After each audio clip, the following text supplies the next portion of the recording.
Hey folks, Pastor Josh here. It is Good Friday, which means that we will be having a Good Friday service tonight. I want to make sure I invite you to our Good Friday live stream service at 7 p.m. Also wanted to let you know that we will be receiving communion together. So if you have an opportunity between now and then, head to the store or head to your refrigerator, get some grape juice and get some bread, and together we will go through receiving the elements as a church body tonight. And this is the last of our Holy Week readings, and I wanted to read to you right up to the point where I'll pick it up again tonight at our Holy Week or at our Good Friday service. But the scripture I'm going to share with you is found in Mark chapter 15, starting at verse 1. And I'll read that. Very early in the morning, the chief priests, with the elders, the teachers of the law, and the whole Sanhedrin made their plans.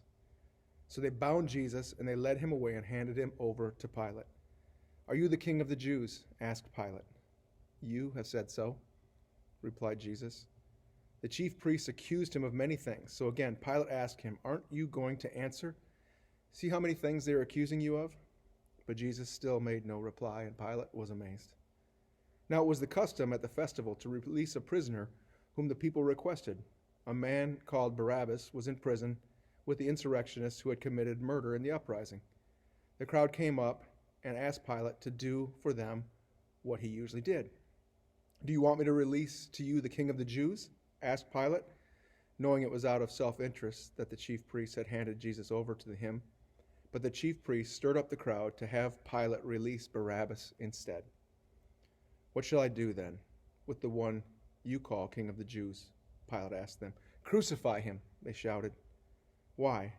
What crime has he committed?" asked Pilate. But they shouted all the louder, "Crucify him!" Wanting to satisfy the crowd, Pilate released Barabbas to them. He had Jesus flogged and handed him over to be crucified.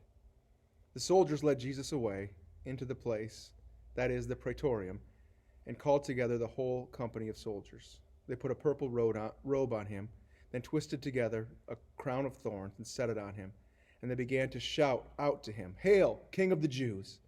Again and again they struck him on the head with a staff, and they spit on him. Falling on their knees, they paid homage to him, and when they had mocked him, they took off the purple robe and put his own clothes on him. Then they led him out to crucify him.